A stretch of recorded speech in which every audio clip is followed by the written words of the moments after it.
Alrighty. So this is my squad. I got Tannehill, Eckler, Damian Harris, who had a good game. If he doesn't fumble, that's also what I'm frightened of, man. We know how the Patriots are.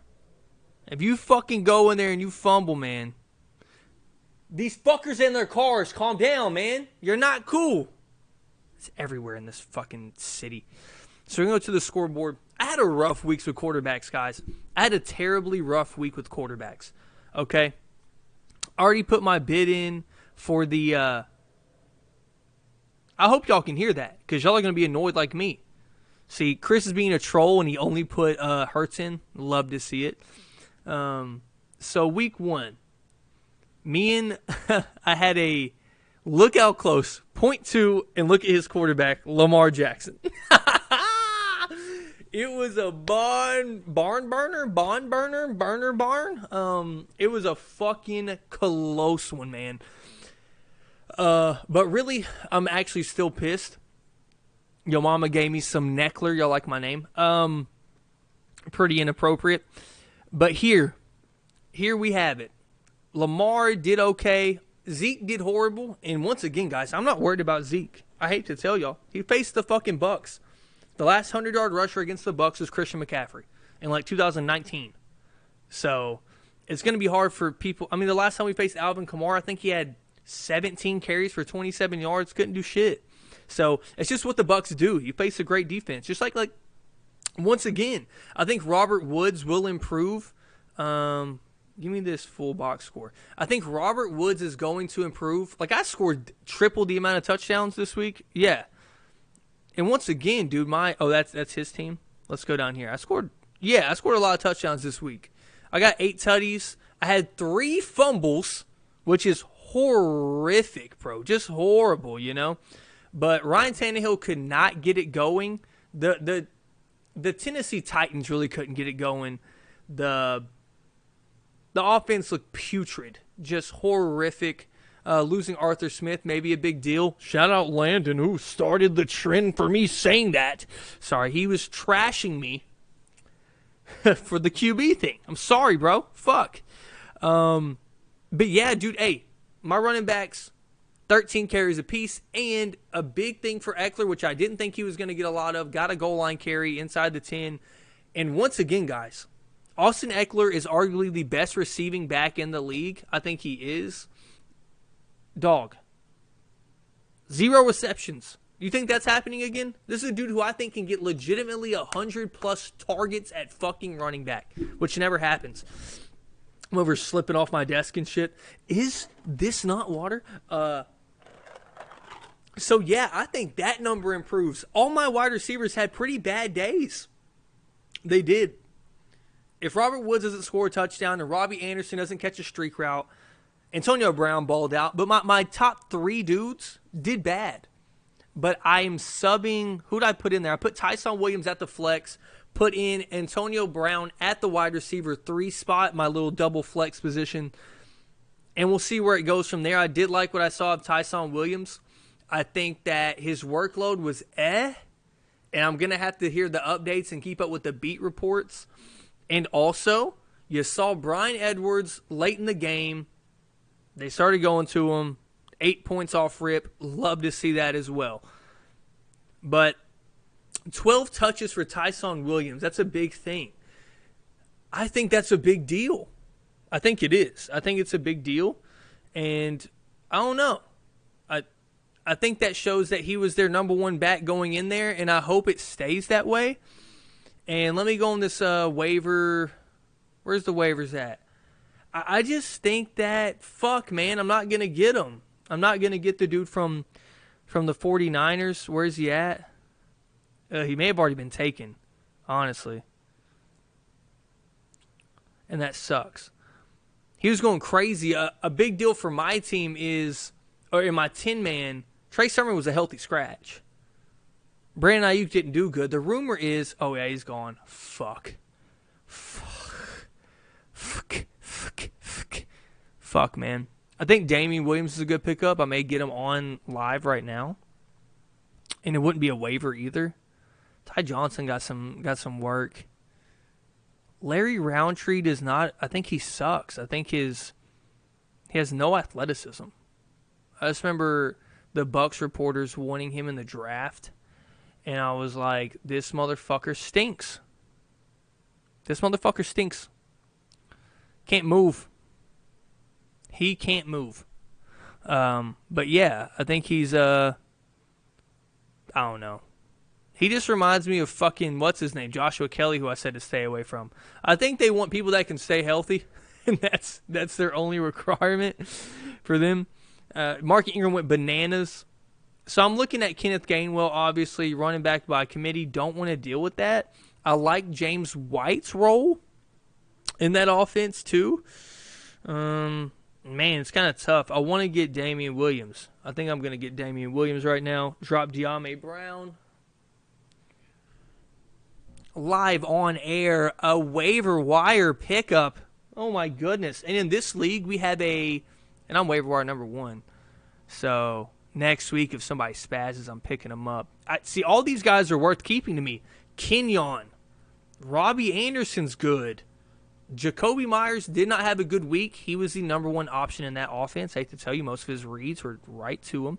So we're going to drop De'Ami Brown, who I actually do like.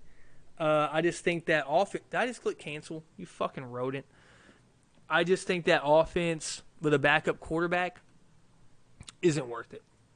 So it's just one of those things. If Scary Terry goes down, they're really high on him, and I think highly of him as a prospect. I just don't look at him as a dude I have to have on my team. So I got Monty's, David Montgomery's backup, who actually had a good impact against the Rams. They ran the ball quite well, and we'll see. I think that the Baltimore Ravens will run the ball a lot against Kansas City. It's their only option, and they were talking about it on the broadcast. Travis Kelce's probably going to see another lot of man-to-man game, just like Waller did, unless Waller was that would be my luck. Waller was the showcase of why you don't man up a great tight end. I don't know why they were manning him anyways. I don't look at, other than Henry Ruggs, I get you have to double on top of him, like over the top, but I don't see them as any threats out there in Oakland or Las Vegas. They don't have any fucking threats outside. I like Brian Edwards and shit, but against that secondary, I know Marcus Peters is down, but goddamn, you still got some talent out there, bro. Why are you They're not even bracketing him, nothing. Like, Darren Waller's just running outside wide open. It was crazy. But yeah, I love this team that I have here. Love this team. Looks way different than the 10-man. And that 10-man team, by the way, will be totally fine. Once again, I scored 2 touchdowns total, bro. And let me go to this scoreboard to show a competitive league, a high-level league. And I'm not trying to be disrespectful to that other league. I truly am not, I promise. Because I know, like, motherfuckers in there trying hard, and we just gathered up a bunch of people. And once again, like, people think they know shit about fantasy in there, and they do. A lot of people do know some shit. They do know some shit. I'm not saying they're dumb. They don't know anything. I think it's given them a lot of false confidence, though, in this shit. So, like, we ain't seeing weeks like this. 0.2. Fucking, this came down to the last game with Darren Waller. A 2.6? A 5-pointer. That was a blowout. His team isn't that. Hardcore porn isn't that bad, though. Kamara within 10, and then a bum week from both these guys within 6. Like, these are pretty closely competitive. And you're going to have some really bad weeks in these leagues. Like, it's going to look bad. Like, 97 in a 12-man standard is a fucking good-ass week to lose. And I'm not one to give a shit about record. Once again, I don't care about record. I hate to say it to everybody out there, but this league right here is built that first 2 guys, winners of the divisions, get the 1 seeds, get the bye, and then the rest of the playoff spots, the other 4 are all points. So, and that's what fantasy's about. If you're focused on your record in fantasy, to me, you're focused on the wrong shit. Right? So now I'm top 3, barely. I mean, I'm tied for 4th. No, I'm not. What the fuck? What's my points for? 5th? Yeah, I'm 4th. All right. Tied for 4th for points 4. Cool with that. I always sit there at the beginning of the year But now I'm starting to take risks, like just picking up Damian Williams that quick. Boom. Pick up Damian Williams, bam. I didn't do that last year with this league. It was weird. I think that some things that happened were the success of the Bucks on Sundays made me kind of distance myself from fantasy and shit like that. Right? And that, I was like, damn, I'm seeing success. So why the fuck would I care about fantasy at the same time? And I do care about fantasy. I do. But I'm just saying, when your favorite team who has sucked for so long gets Tom Brady, one of your favorite athletes of all time, gets Tom Brady, bro. Yeah, I'm not going to pick up a motherfucker on the waivers that night. I'm sorry. And I'm not a waiver wire guy, but this year I have been in this league. I've been pretty active already. I'm ready.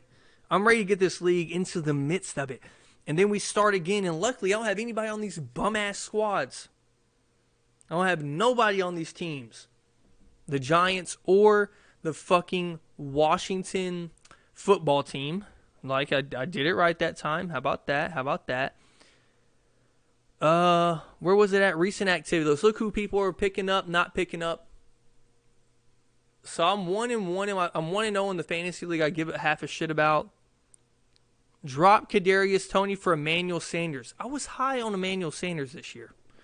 I said I liked him more than Cole Beasley. I think he's going to be in a bad spot. I like Gerald Everett by Chris. I think they run two tight ends too much, though. You saw Will Dissly get it put in there. But that Miami offense didn't look good, but I think it's because it's against the Patriots. But he also was favoriting his wide receivers, and he loves Jalen Waddle. So I got a lot of stock of him. Paris Campbell dropped for Sammy Watkins. Until Rashad Bateman comes back, man, I don't know if he's on any rosters. Rashad Bateman's going to be a fucking great player. Great player. So, can't wait to see that.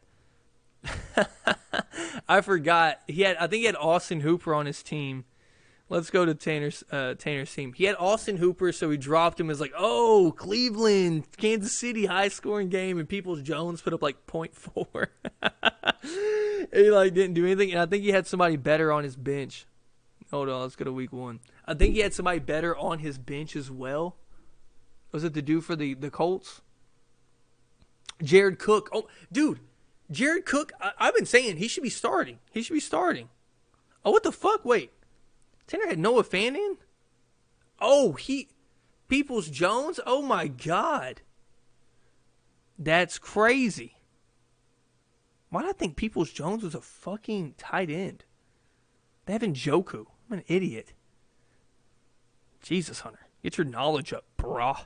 But, yeah, and once again, like, this is a good team. Antonio Gibson just didn't play that well.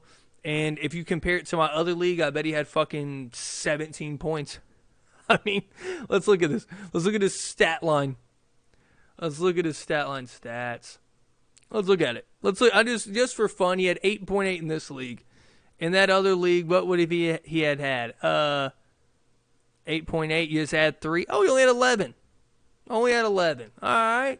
Respectable. No, he didn't have 11. If he had... he must have had a fumble somewhere. You have a fumble? What's up with it? Yeah, he had to have a fumble. Because he had... Yeah, okay. Well, yeah, we had 11. That's just so funny to me. Y'all don't understand. I'm like mind blown by that other league. Mind blown. Fucking mind blown by the other league. But, yeah, man, so basically I'm looking good right now. Number 1 waiver in this league. It's getting competitive. I'm going against Chris, who I shitted on his team, but they played the Falcons, man. Calm down with Devontae and fucking Jalen. And we got to see how it goes. I can't wait to see it. So we're going to transition from this into my review of, or the analysis, if y'all want to call me an analyst here, of the Buccaneers and the Cowboys. I'll put my reactions out there first, and then I'll come back with a post-game reaction, and that'll do it, man. I'll do it for the podcast. So thank y'all for listening, man.